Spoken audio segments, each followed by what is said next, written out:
It appears the Miami Hurricanes are about to hire their new running backs coach, and in typical Mario Cristobal fashion, it was a name none of us were talking about.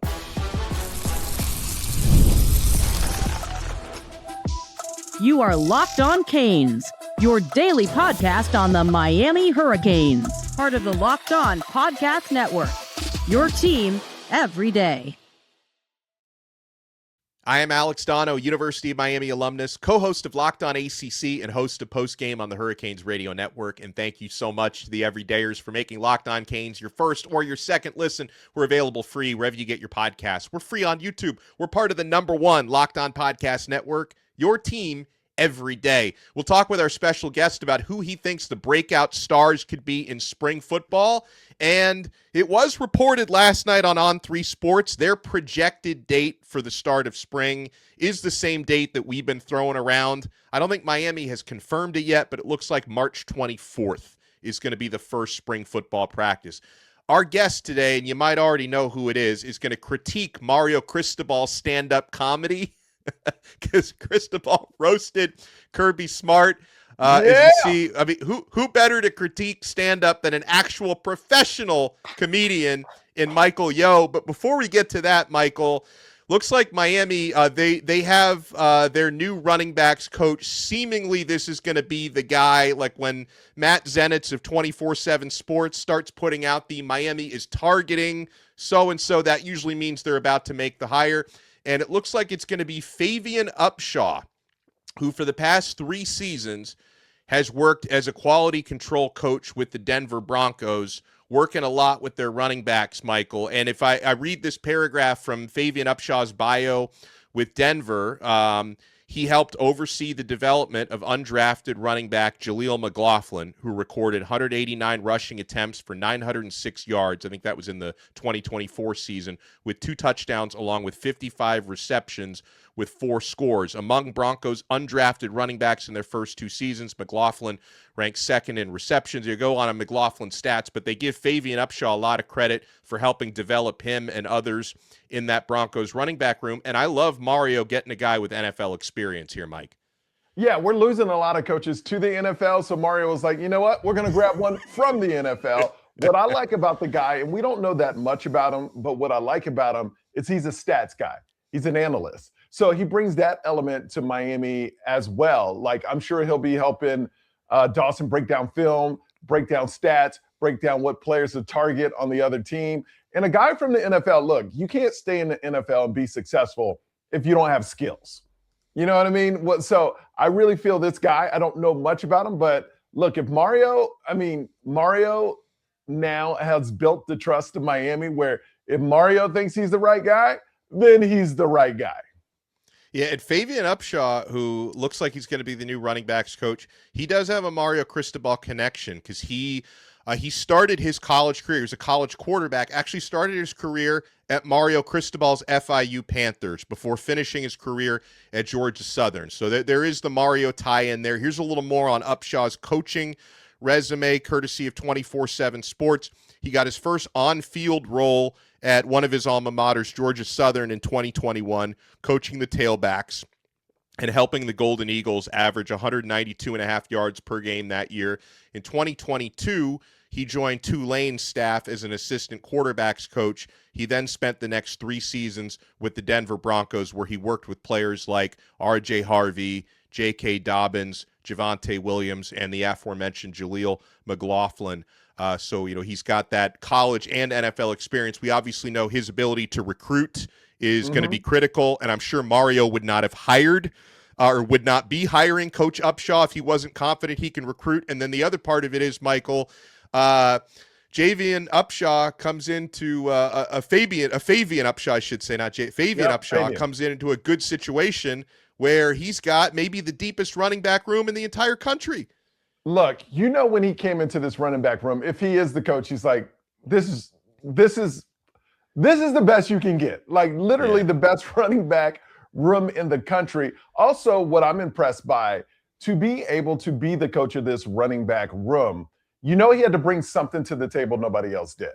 You can't walk in there and go, well, I'm not going to really change anything. We're just going to do what we did last year. No, He had to bring a certain element because anyone, me and you could probably walk into that running back room and they would have a great season. So this guy needed to elevate to a certain level, and he said the right things. But also, and I don't know how old he is, but he's probably going to be one of the youngest people on the staff, which plays well with high school players.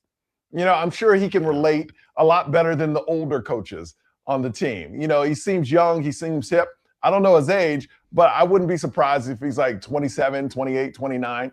Maybe he's old. Do you have his age, Alex? He's 32. 32. Okay. Well, still, that's still fairly young. And, I feel like he could be a great face to go into people's homes and still cool and hip because, players got to like you. And I'm sure he's that guy. So. Yeah, no doubt. All right. So when we come back, we're going to play for you. If you haven't heard this before, as I like to say, you're in for a treat. If you have heard it, you want to hear it again. And I want to get the critique of a professional stand-up comic on. Listen, man, I've been to some good comedy shows in my time. I would pay to watch Mario Cristobal roast other coaches. So we're going to have Michael Yo give the pro critique of Cristobal. You want to keep it locked right here. We're only getting started on this special episode of Locked On Canes. I'm Kalia Butler, host of Locked On Women's Basketball, and this is Mazda's Women's Basketball Snapshot, celebrating the work no highlight reel can ever capture. South Carolina rolled past Ole Miss 85-48 to clinch a share of the SEC regular season title and lock down the number 1 seed in the conference tournament. The Gamecocks extended their win streak over Ole Miss to 21 straight. UCLA dominated Wisconsin 80-60 to secure its first outright Big Ten regular season championship in program history. The Bruins improved to 27-1 overall and remain unbeaten in conference play. And number 12 TCU stormed back from a 13-point fourth quarter deficit to beat Iowa State 80-73. The Horned Frogs now sit alone atop the Big 12 standings and are 1 win away from clinching another regular season conference crown. These moments are earned off the clock, those long before the lights ever come on. The sweat, the fakes, the doubt, the scrapes, and coming back for more every time. Mazda puts that same drive into every detail. Wins define the moment, putting in the work, that defines you. There's more to a Mazda because there's more to you. Folks, the biggest stretch of the college basketball season is almost here. Buzzer beaters, bracket busters, and those unforgettable moments that everyone's talking about the next day. Being there live for something like that, that's bucket list stuff. The hard part is always actually getting the tickets. Long queues, prices jumping around at checkout, surprise fees. The Game Time app gives the advantage back to the fans with constant innovation. It's how you unlock amazing tickets and experiences in just a few taps. It's incredibly simple to use. The Game Time guarantee means 100% legitimate tickets delivered on time at the best price. And here's the best part.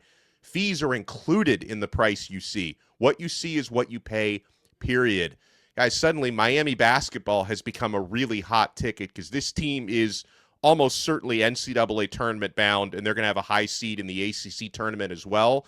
The seat view feature on Game Time is a game changer. You can see a panoramic view from your seat in the app before you buy. No stress, no guesswork, just a smooth experience from start to finish. That's exactly what you want during the busiest part of the season. So take the guesswork out of buying college basketball tickets with Game Time. Download the Game Time app, create your account, and use code LOCKEDON for $20 off your first purchase. Terms apply. Again, create an account and redeem code LOCKEDON, all one word, locked on, for $20 off. Download the Game Time app today. Folks, welcome to the 5-Hour Energy Flavor Draft with 18 different flavors to choose from, including new options like Confetti Craze, Fruity Rainbow, or Cotton Candy. There is something for everyone. The board is set, the flavors are ready, and I've got my number 1 pick in the 5-Hour Energy Flavor Draft. To me, the Reuben Bain of this draft, who I feel should be the first overall pick, this will be my first overall pick in the 5-Hour Draft, is berry. Classic flavor. I've been drinking it for decades with the big, bold berry flavor. Classic mixed berry with notes of raspberry and blackberry. It's smooth and it's timeless. And my sleeper in this draft, my Keontae Scott, is that blue raspberry flavor. Sweet and tangy with a taste that nature couldn't make but should have. Folks, you want to be checking out these awesome flavors. Find your new favorite of 5-Hour Energy shots available online at 5hourenergy.com or on Amazon. Thank you so much for making Locked On Canes your first listen. And if you consider yourself an everydayer, make your status official by joining the Everydayer Club. You get exclusive episodes. The first thing I did when I saw the Favian Upshaw report was I recorded an episode of the Canes Colada. So you guys got a head start on that. Canes Colada is exclusive to the Locked On Canes Everydayers. We have an exclusive newsletter, one-on-one texting with me, and so much more. Go to lockedoncanes.supercast.com to become an all-access everydayer today. All right, so and when I saw this a couple nights ago, first person I thought of was Michael. I've got to get Michael's thoughts on this. So Mario Cristobal at the awards ceremony, I think it was Monday night in Gainesville, the FWAA Steve Spurrier Freshman Awards. Malachi Toney deservedly won the award for Offensive Freshman of the Year. A Georgia defensive back, Ellis Robinson, the fourth, won an award on the defensive side. So Kirby Smart, Georgia head coach, he roasted Mario Cristobal talking about NIL, and Steve Spurrier had more conference titles at Duke than Mario has at Miami. Some good material from Kirby. Mario Cristobal gets on stage, and here's Cristobal's rebuttal. It is. I'll tell you what, the first thing is it's a great piece right there to watch what a player like Carson Beck could do with great coaching. You know what I mean?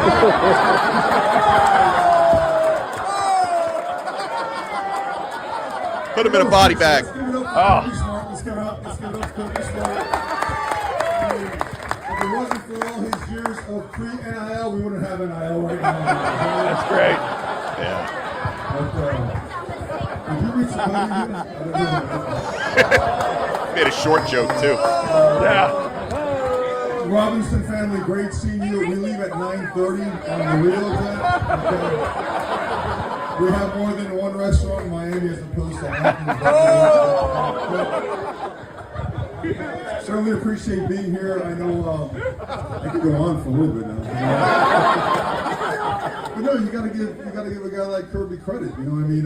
When you have all that time to sit at home watching us play on TV throughout the playoffs, when you don't take care of business, but congratulations on the SEC and the championship. That's awesome. We were 5-0 against the SEC. I don't know what you were, but man, I'm in enemy territory too. I got a feeling some of you are on Kirby's side.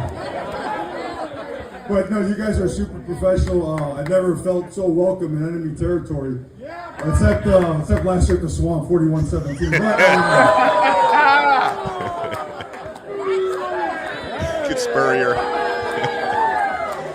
That was meant for that guy. We all say screw Georgia, screw Georgia.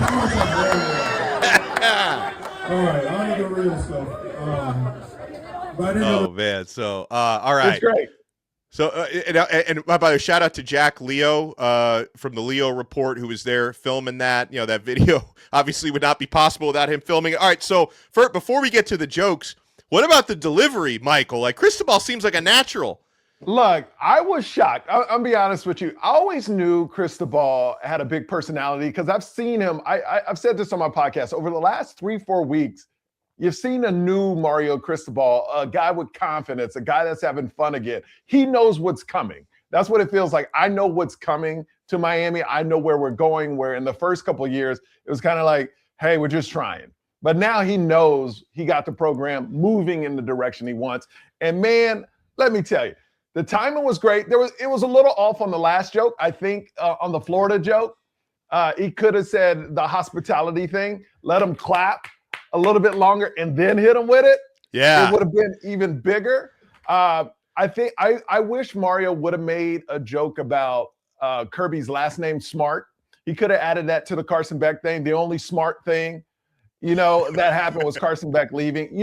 I wish there's little things like that. So Mario, That's good. next time you need to roast somebody, I have a gang of comedians that went to Miami. We will write for you and we will take it to the next level. But let me tell you, whoever helped him out in that, I doubt, and I'm not hating on Mario. Yeah. That was prepared. There's no way he made that up on the spot. Yeah. There's no way he made that up on the spot because I give that an A+. Kirby's, I know you didn't play Kirby's. It was like a C. Yeah. Because Kirby went after the same things everybody else goes after. Mario attacked the dude's height, the Carson Beck sent it over the top, and then he went after Florida. I mean, it was great, man. And Mario, as a comedian, I am so proud. I am so proud that you are our head coach. And I want to see in the Mario, future. You want to open up? I do shows in Miami with Finesse Mitchell. Anytime you want to come by and open up and do a set, we'll give you 5-10 minutes, whatever you want, Mario, whatever you want. I was about to say that I want to see Mario opening for you someday. Because that was just roasting his rivals. Roast Norvell, roast Sumrall. I guess there's no reason to roast Sumrall yet, but his time will come, right? Yes, it will. Get up there and roast these guys. That's tremendous. It was so good. It was so good. Like, to me, that is what college football is about. Yeah. You know, we've gotten so in this mode of being politically correct, which is fine.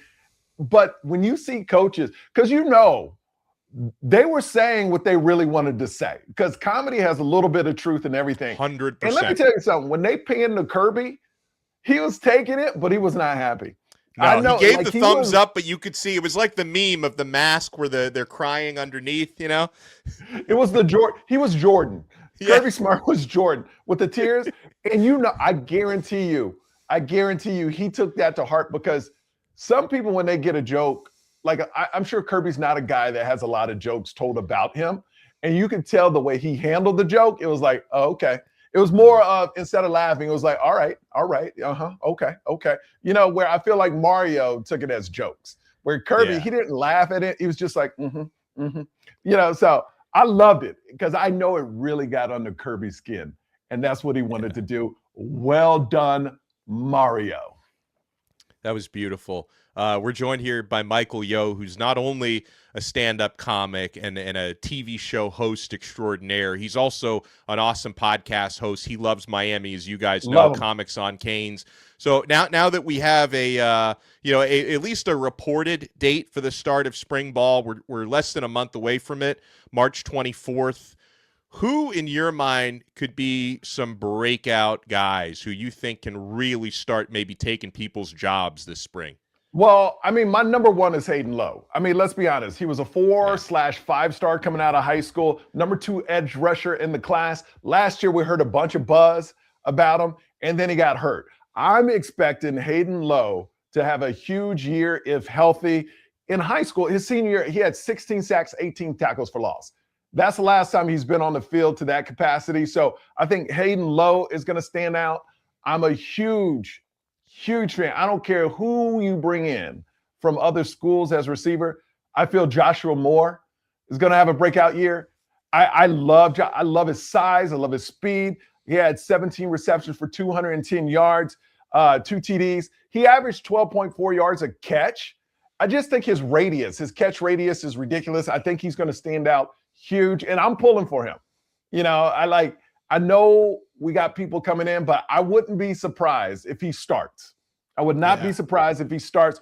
And these two next players, I'm big fans of. Lyle. And I've said it before, I think Lyle was a victim of the first 6 games of the offense. He had 35 carries for not a lot of yards, but I think he was a victim of run it up the middle. SMU, 11 in the box. We're going to run it up the middle. He was a victim of that offense. And then when they opened it up, he wasn't healthy anymore. I feel like Lyle, and I'm being honest when I say it, I think Lyle is going to be back, because remember, he started. He did. Yeah. In Notre Dame game. He started. So I'm a huge fan of Lyle. I'm a huge fan of Pringle. Marty, Mark Fletcher. We got a deep running back room, but I wouldn't be surprised that some games he'll come in at number 2, after Mark Fletcher, or some games he could start, because I believe how deep this running back room is. I really believe that there's, out of the 4 backs, they'll all have over 400, 450 yards rushing. I think they're all going to eat, because I think it's going to be in games that are absolute blowouts. They're going to blow people away. And my favorite player that needs to have a great year, Lofton. I mean, they need to figure out. Yeah, they need to figure out how to use Lofton more, because I feel with Darian Mensah, a quarterback that can make things happen everywhere, fits well for Lofton. Kind of like Cam Ward did with Elijah Arroyo. If you get in trouble, there's a tight end. I feel Mensah did that where Carson Beck was on schedule. And his first read was never a tight end.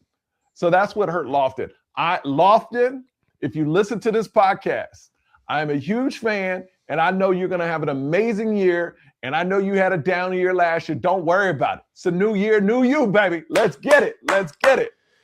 I love it. I agree on Lofton and a couple of the other players you brought up. About 2 weeks ago, I unveiled my pre-spring depth chart, and I'm going to bring it up again before spring ball starts. But a couple of the most controversial takes that I had.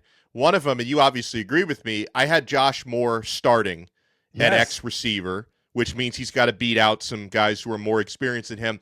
But then with Jordan Lyle, and a lot of this was just based on coming out of last year, I had him as my fourth string running back, and people got very, very angry at that. But it's like, all right, I mean, if you think I'm insulting Jordan Lyle by having him fourth, I'm insulting somebody else by putting him above fourth. So there's no way to win. When you have a running back room that deep, there's no way to win when you're trying to put together your 5-deep depth chart. You know what I started saying with the running back room? They're not first or second or third. They're just the next starter. It's all ors. Really, there should be or between every name. Or. Because that's what I honestly believe. You will see every running back start this year. All four. I believe every one of them are going to start a game. I believe to keep Pringle, you had to do – I don't believe Mario said you're going to play, you're going to do this. But I believe that running back room is so deep, it's going to be – as long as they can block, because it's all about pass pro. As long as every single one of them can block, and that's the problem with Pringle. He got blown up a couple of times when they played big boy ball. But Pringle's going to put on weight. I'm a big fan of Pringle too. He's going to put on maybe a little bit more weight or just learn the schemes of blocking better. But, it's grown man game. Once you get to the playoffs, I mean, these dudes, you're playing the most elite talent. So as long as all four running backs can block, and I believe they can, and I believe they will, I think all of them are going to eat. I think all of them could start at other colleges. We have the most deep running back room, and I'm so excited to see him. I'm excited for Favian Upshaw that he has the chance to coach that group, but reportedly. So that's the reported next Miami Hurricanes running backs coach. We'll obviously follow up once that is made official. Huge thank you to Michael Yo for joining us. Let people know when the next Comics on Canes is dropping and where they can find that. So Comics on Canes, it's on YouTube. Just type in Comics on Canes or Michael Yo. Just interviewed DJ Williams. And I saw that. Tremendous job. Yeah. He said so many things I've never heard before. If you're a big fan of old school Miami Hurricanes football, he talks about the player that hit him the hardest, and it was a player from McNeese State that made him switch positions. He said he got hit so he switched positions. I mean, it's an awesome interview. Make sure you check it out, Comics on Canes. I love it. So make sure you check out Michael's work. Make sure you check us out on Locked On Canes. Smash that like button and subscribe. And we'll talk to everybody next time on another episode of Locked On Canes. We are part of the #1 Locked On Podcast Network. Your team every day.